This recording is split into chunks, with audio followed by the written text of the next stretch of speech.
Paramashivoham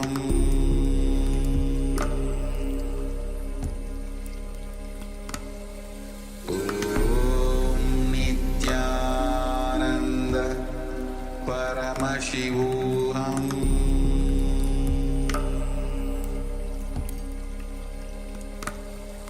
Om Nityananda Paramashivoham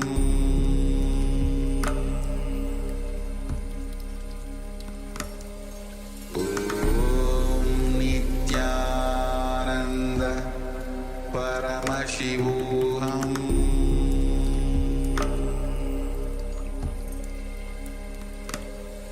Om Nityananda Paramashivoham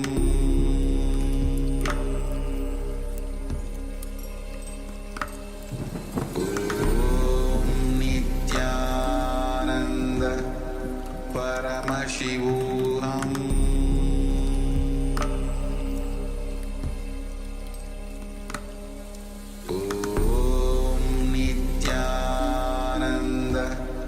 Paramashivoham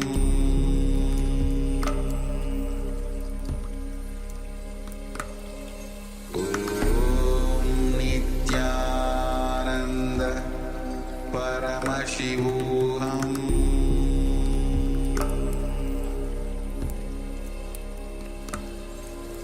Om Nityananda Paramashivoham Paramashivoham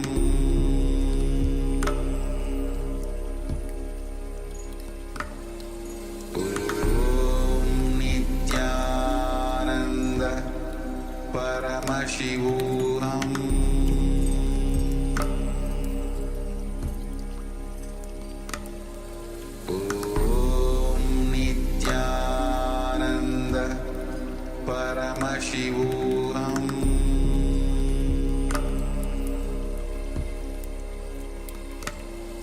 Om Nityananda Paramashivoham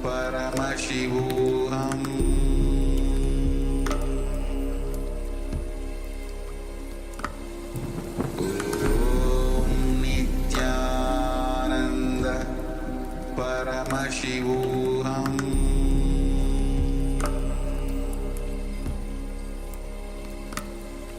Om Nityananda Paramashivoham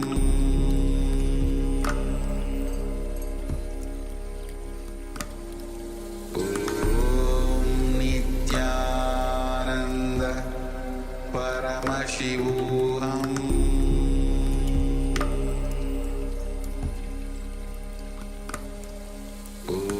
Om Nityananda Paramashivoham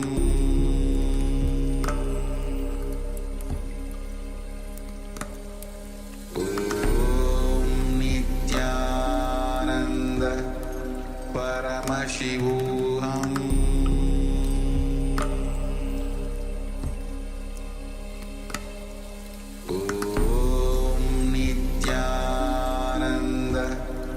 Paramashivoham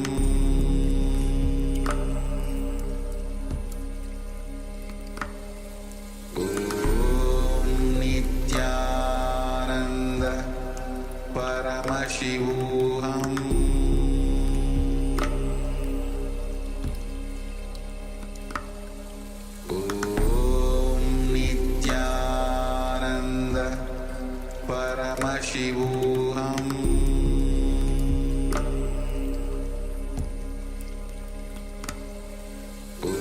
Om Nityananda Paramashivoham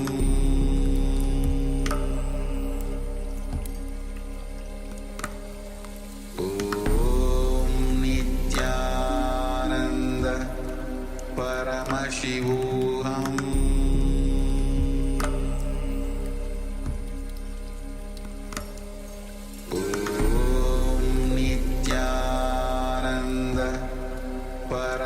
Paramashivoham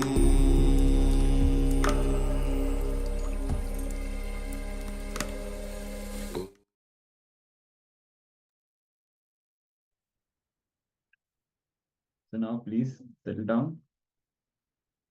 From scanning your work and healing your work from all the past unfulfilled promises.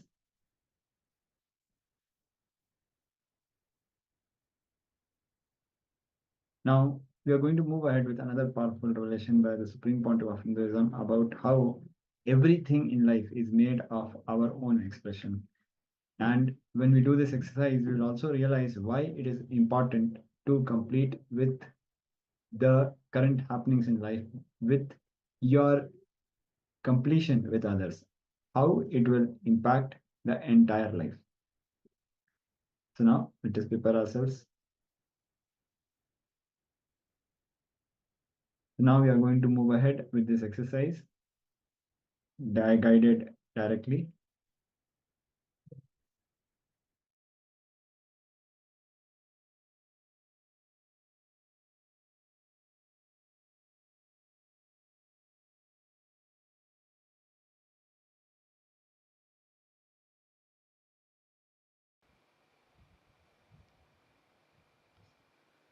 Now listen to this thought current.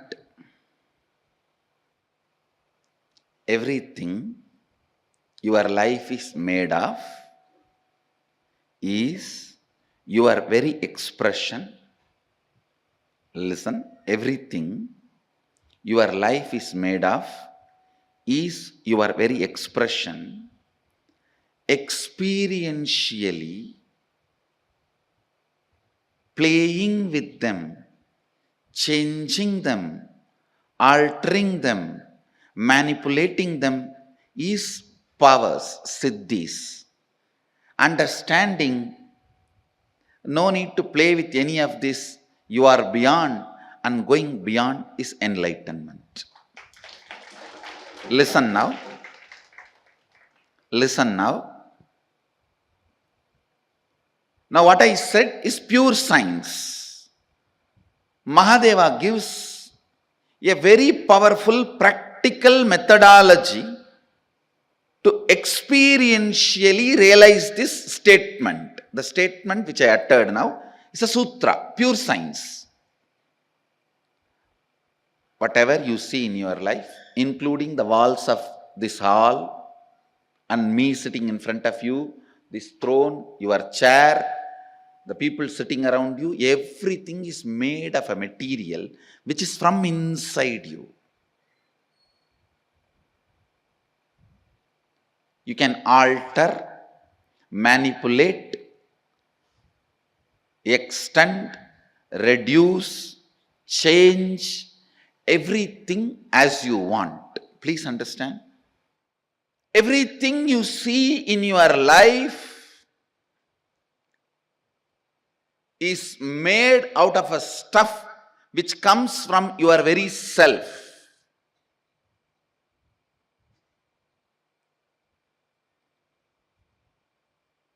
The wax, the material in which your waking state is made and your dream state is made,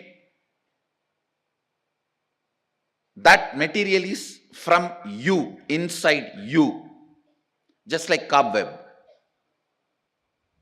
It's from you, the material is manifested. Listen. Listen.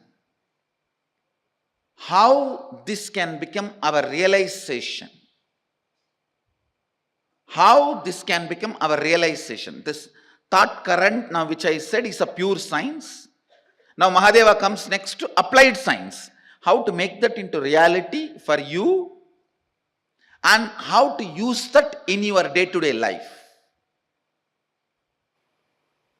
It's a very beautiful revelation.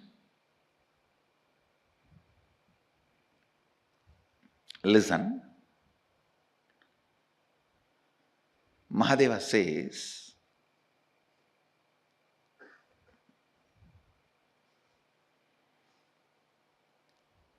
early morning,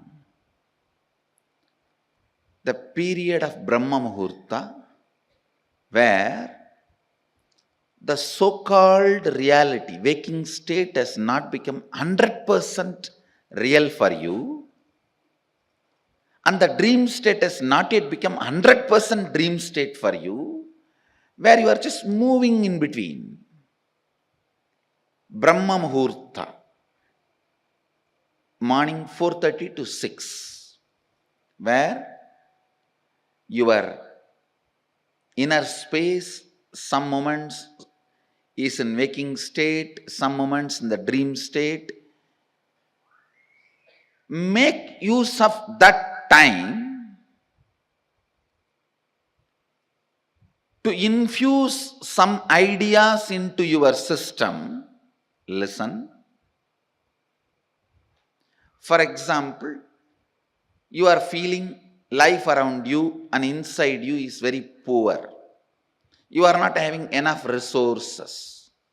You want wealth. Try to play early morning, that 4:30 to 6, infusing yourself with the idea, let me manifest wealth. Your visualization should be more towards wealth, not towards moving away from poverty. Please understand, if you say, let me move out of poverty, you will be all the time visualizing poverty. No. Move towards wealth, visualizing wealth. The first thing will happen when you consciously play with your Brahma Muhurta consciousness. That is a unique consciousness. That's a unique time and space where you are neither fully awake, nor fully sleeping, nor fully dreaming. You are like a original material out of which you are made is available for alteration, transformation, manipulation. The material out of which you are made is available to yourself at that moment. Just few days from today to next Sunday, this 1 week, every morning, this Brahma Muhurta time, try to play with your consciousness. I gave you the example of money because that is the biggest problem everyone has. Whether you have or don't have, you have a problem. If you don't have some type of problem, if you have some type of problem,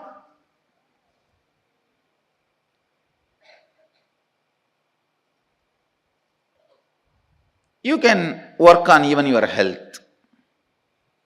You can work on your relationships. You can work on your fulfillment, feeling alone, empty, lonely, on anything you can work. Try to visualize what you want to manifest. It will not take more than 3 or 4 days for you to realize, actually you are setting the trend and thought current. You are setting the trend and thought current of what you want to express in that Brahma Muhurta time. Sleeping during that time means wasting your life. Do not entertain. Please listen. Do not entertain the thought currents which are not directly conducive for your life at those moments.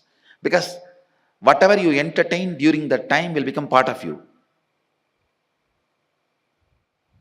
Now play with this thought current, this Kundalini thought current.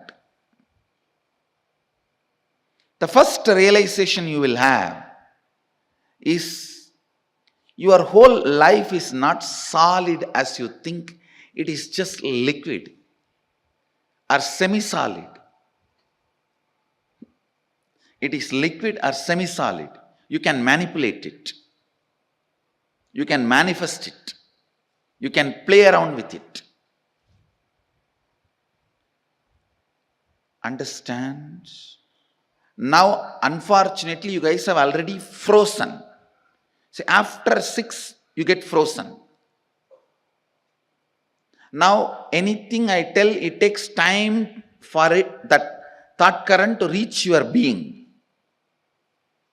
But at that moment of Brahma Muhurta, anything you try to infuse into you, very easily it goes, just like a needle moves into the banana. It can just enter into your system. Meditate on this. This thought current can awaken your Kundalini. Kundalini awakening means understanding you and the stuff out of which your life is made is ultimately from you. Because of that, you can transform, manifest, manipulate, play around, do anything you want with the stuff out of which your life is made. Understand? When you work on this thought current of everything you manifest is you,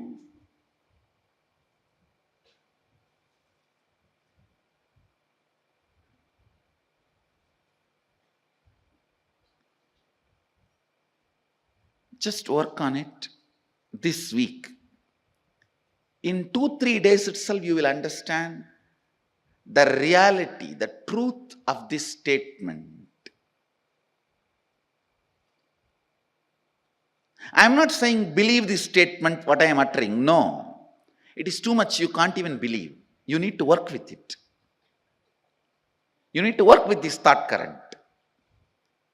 Next 1 week, every morning, 4:30, you have to get up. In that boring, frustrated mood where you curse everyone around you and inside you for waking you up at 4:30. You curse the alarm, you curse the bed, you curse the pillow, you curse the fan, you curse the AC, you curse everyone around you, outside you, inside you, you curse your bathroom, you curse the bucket, you curse the wash basin, you curse the broomstick. So in that mood, stop cursing and put this idea, sit and think, contemplate. Swamiji said, me and my life, everything around me, inside me, I am manifesting that material, that stuff. If I see love, if I see anger, if I see frustration, if I see enmity, if I see friendliness, everything I see in my life, I perceive in my life, I experience in my life, all that is manifested from me.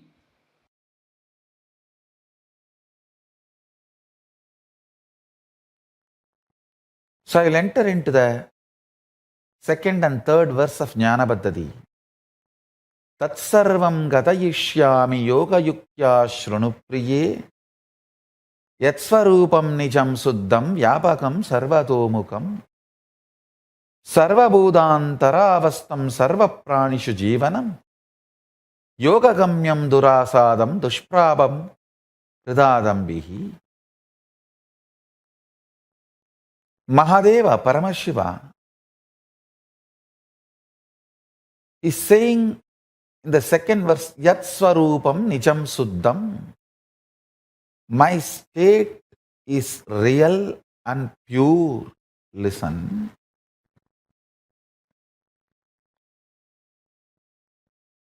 Yesterday I was revealing an important secret, the sacred secret. You need to decide to behave with yourself as Paramashiva. You need to be convinced. Blessed are those who are able to convince themselves that they are ultimate. Means they are able to grasp the last delusion of self-doubt, self-denial, self-hatred. I tell you, bhakti should be the expression of the gratitude and powerfulness of everything you have been given, not from the attitude that you are separate from the source. Understand? I overflow with gratitude and bhakti to my Guru, not because I am separate from him, but because he made me realize he is me. Understand? The right understanding. Listen very carefully. The identity you carry in the waking state, identity you carry in the deep sleep state, identity you carry in the dream state, identity you carry in Turiya state, and identity you experience in Turiyatita state. In all the 25 states of consciousness, each identity is independent. The moment you realize the undercurrent of all these 25 identities, your pure consciousness, which is the source of you and which is Paramashivam, all the 25 heads, 25 identities gets integrated. That is why Paramashiva is always described with the 25 heads.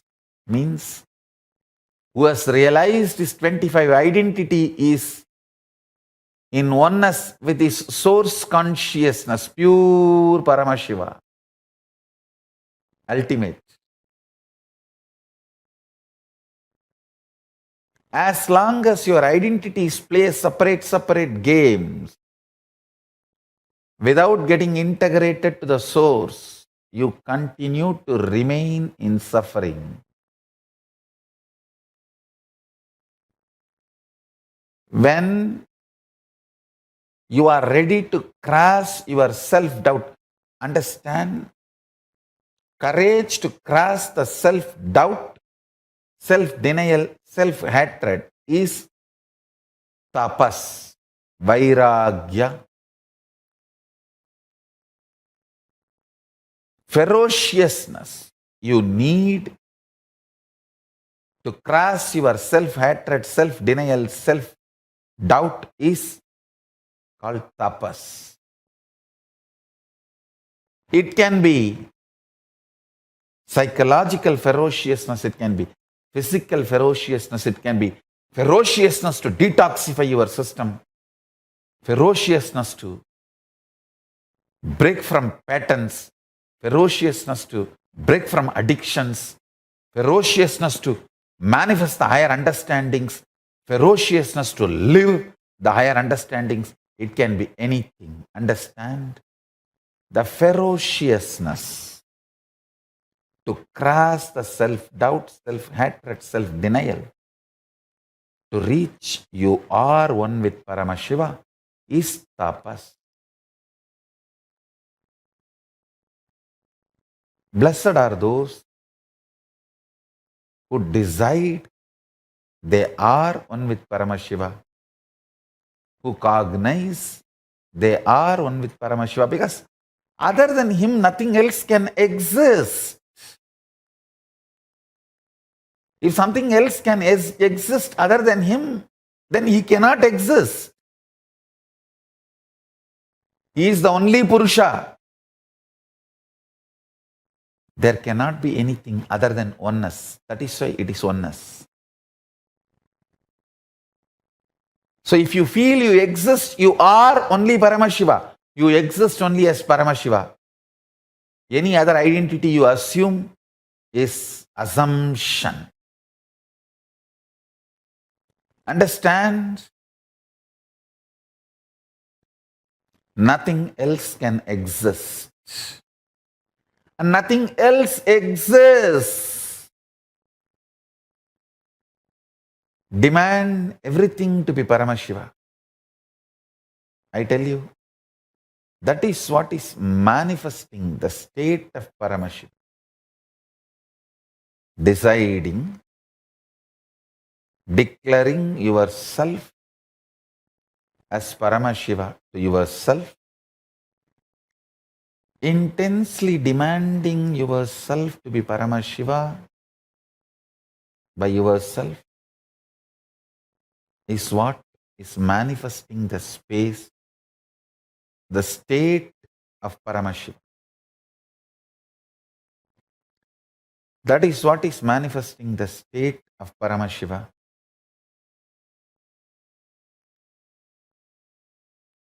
I really want all the Paramashivoham participants to start practicing. Declare yourself as Paramashiva to yourself and demand yourself to be Paramashiva. Talk to yourself as you are Paramashiva. Think yourself as Paramashiva. Behave with yourself as Paramashiva. Start from today. I bless you all to achieve success. From today, behave with yourself as Paramashiva.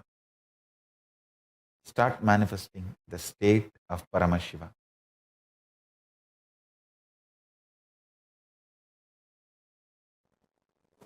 Paramashiva moves this whole universe without thoughts, being in the state of Paramashanta Swarupa. That shows thoughts are not needed to run your existence as Paramashiva manifested it. Thoughts are your feeling something is missing, inadequate, not enough, incomplete. That insecurity, suffocation, incompletion, that generates something cranky, worms going in your brain.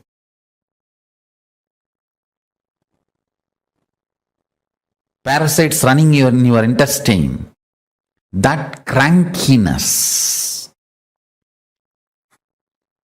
the thoughts and thought currents generated by that crankiness is not needed to run your life. This is the most powerful, important cognition you need to cognize. Understand, Hinduism fundamentally does not believe in belief system or faith system. It very clearly explains the methodology of powerful cognition-based functioning system. I am not going to tell you, believe, you don't need thoughts to run your life. No. I am going to say, Shravana, listen, Manana, internalize, Nididhyasana, start living this powerful cognition. So the powerful cognition I am giving you now, Paramashiva, running the whole universe, much, much, much more than what we are running in our life. He is running it from the space of Paramashanta Swarupa, without any thought currents, out of pure intelligence. When he can run, you can run. Decide. You will be in the space and state of Paramashiva, Paramashanta Swarupa, and live your life. You will see thoughts and thought currents become redundant. They just fall off from you. Like a old skin getting peeled off and falling. The old hair falling. Old nail falling. Just like old things fall off from you, the ideology you need thoughts and thought currents to run your life will fall off from you. Meditate on this powerful cognition. Internalize it. Internalize it. Manifest it. Do Shravana, Manana, Nididhyasana of Paramashanta Swarupa Paramashiva, who is so big, he does not need thoughts even to run this whole universe. Even to run this whole universe, he does not need thoughts. Why do you need thoughts to run your life? Too small. Decide to be in his space by listening, internalizing and manifesting this powerful cognition in your inner space. Live and experience thoughtless space. There is a space below your heart center, above the navel center, Anandagandha chakra, where all the 21 chakras, above 7, middle 7, below 7, all the 21 chakras merge in.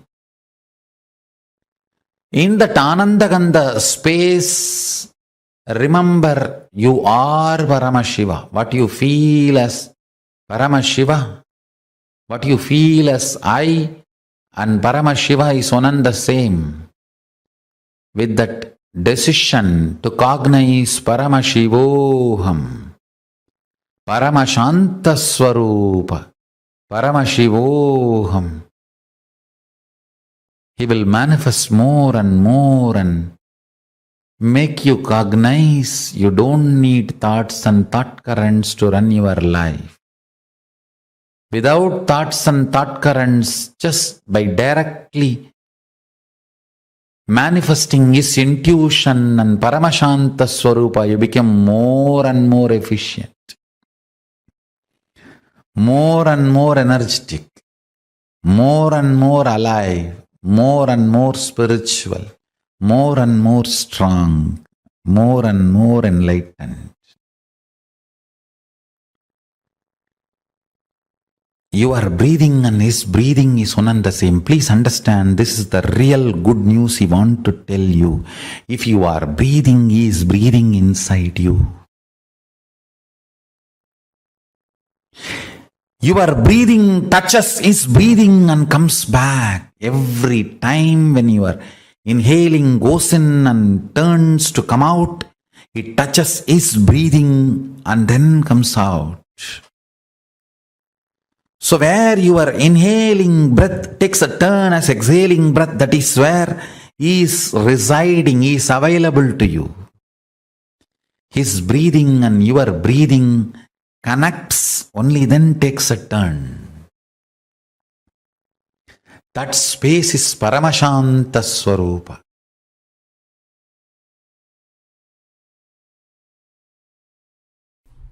Because of that unfortunate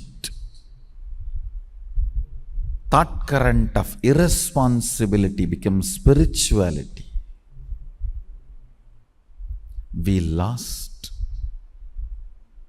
some of the most beautiful, most important contributions we have done to planet Earth.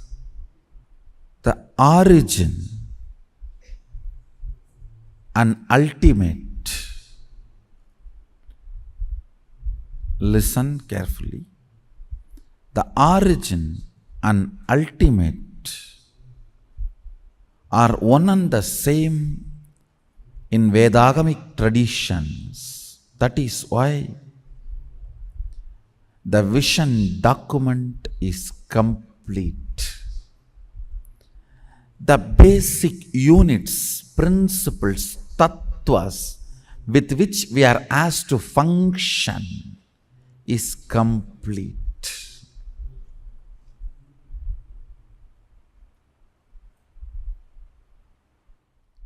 Integrity is a tattva to measure your expression. The depth of integrity, the amount of integrity you cognize about each subject, that will be the expression, spontaneous expression of you. When somebody asks you, why do you pour milk on linga? The first response I gave is, hey, we pour on Sadashiva, not on linga. Because every time I pour, I know I am pouring on Sadashiva. It falls on linga. In Hindu tradition, if you don't find any linga, you can just keep a heap of sand on the floor. Just sit, try to get any stone. If you don't get any stone, just get heap of sand and start worshipping that as a linga. That's the way Sita did in Rameshwaram. One of the most important Jyotirlinga,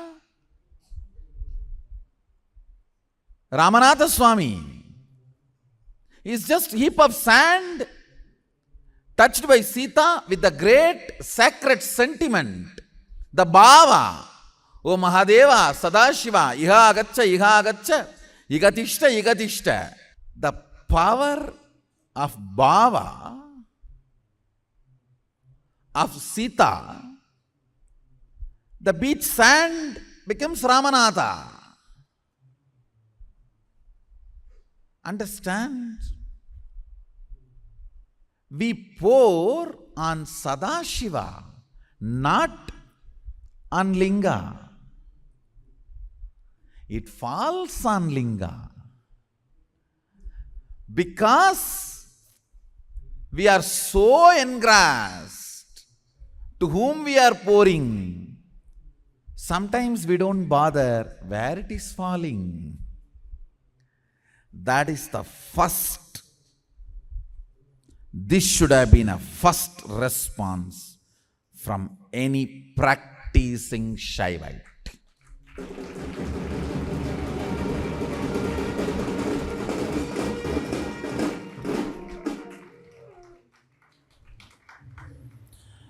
If you are integrated to your logic, naturally you will say, oh, I think it is oiling, massage. So that the stone won't crack. You mean to say it is oil massage therapy? And I do wonder, what kind of a stone absorbs the fat and maybe I don't know about that, so let me not get into that scene. And I do not know much about stone and I know only about Sadashiva. Let me stop myself. Let me restrict myself to what I know. Understand integrity. Listen carefully, because this is one of the important pain point with many people in the Sangha are suffering. In our Sangha, many people have the pain point with integrity. The moment I utter the word integrity, you only remember morning the integrity officer standing in front of you and waking up. Hey, get up for morning yoga! Listen. Now you need to understand that principle. Integrity is basically the unit with which our expression is measured. See, your source, consciousness, when it starts operating using this body and mind, it always gets integrated to something. Even if you don't want to get up, come to morning yoga, you are highly integrated to Nidra Devi. Means sleep. You are highly integrated to your bed. And you are highly integrated to your tiredness. Understand? Then don't blame Whole day I am feeling bored and depressed and tired. That is what you are integrated in the early morning. Understand? When the sun rises, to what you are integrated, you will be integrated to that till the sun sets. When the sun sets, to what you are integrated, you will be integrated to that till again sun rises. Understand? It's a basic principle of life. So when sun rises, to what you are integrated matters, because that is the time the commands are given to your body about the whole day which you are supposed to do. The plans are delivered to your system. If your plan is turning this side and pulling the blanket,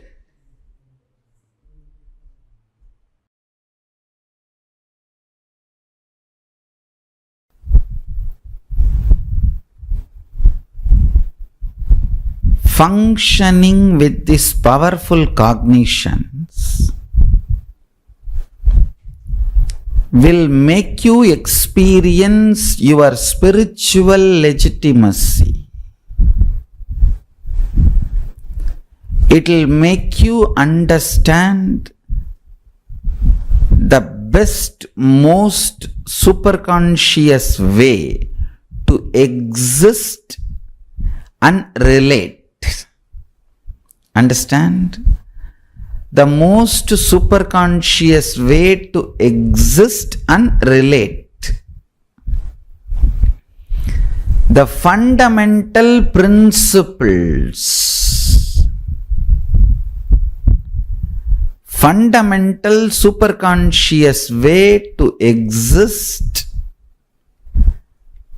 and to relate with other humans, relate with the society, relate with the humanity, relate with money.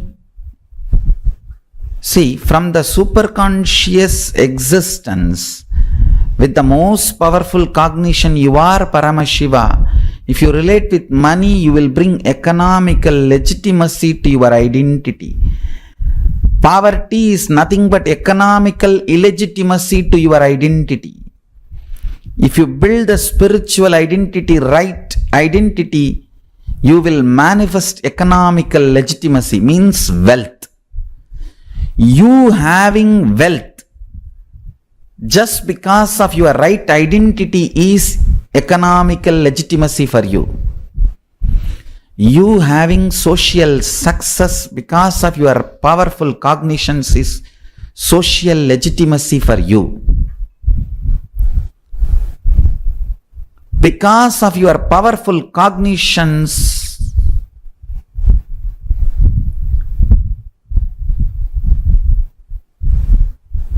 the way you carry yourself is accepted by everyone. The way you live becomes a culture, is cultural legitimacy for you. Bring powerful cognitions in your life, through that bring spiritual legitimacy to your existence, to your identity. With that strength, bring social, cultural, economic legitimacy to your existence. Naturally, you will be able to manifest anything you want. Understand? This whole science, manifesting the state, manifesting the space, manifesting the powers, manifesting the being, manifesting the superconsciousness of Paramashiva,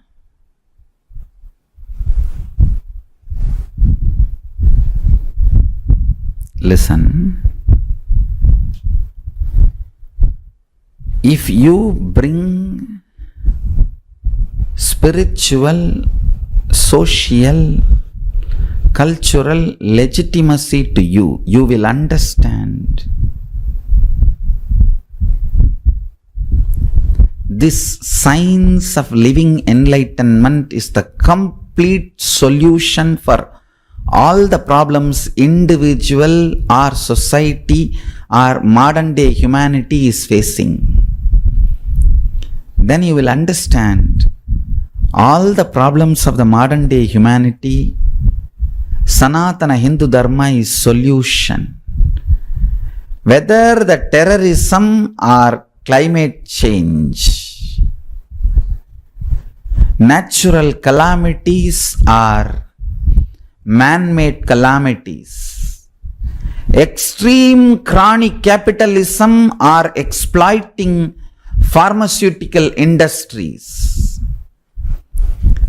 enslaving psychiatry field and pseudo-psychiatrists, or cheating philosophies, brainwashing ideologies. For all the problems humanity is facing, the only solution is science of living enlightenment, revealed by Paramashiva from the Vedagamas in the modern day through this body.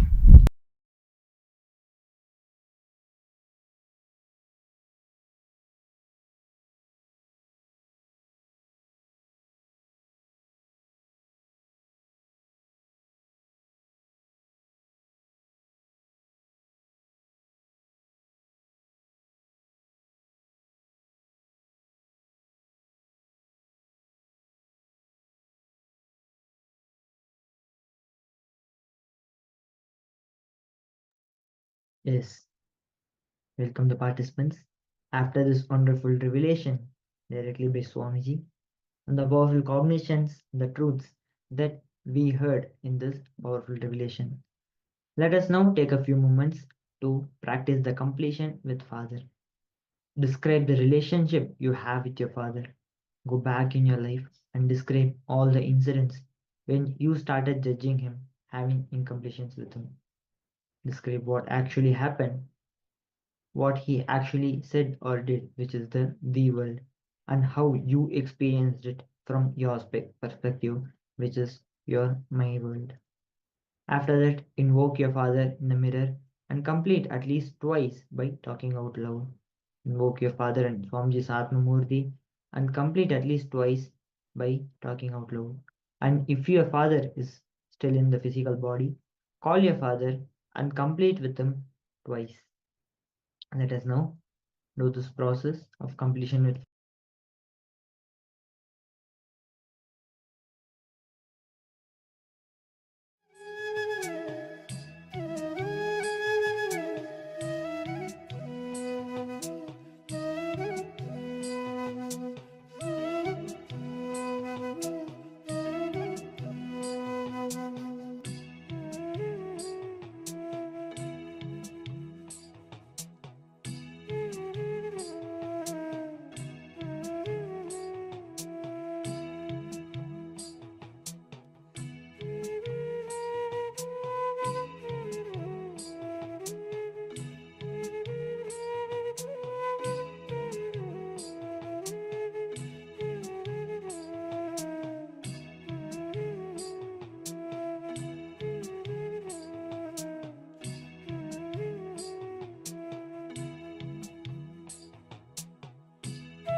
So welcome back. Now we come to the end of today's Paramashivoham Level 2 until the Darshan preparation.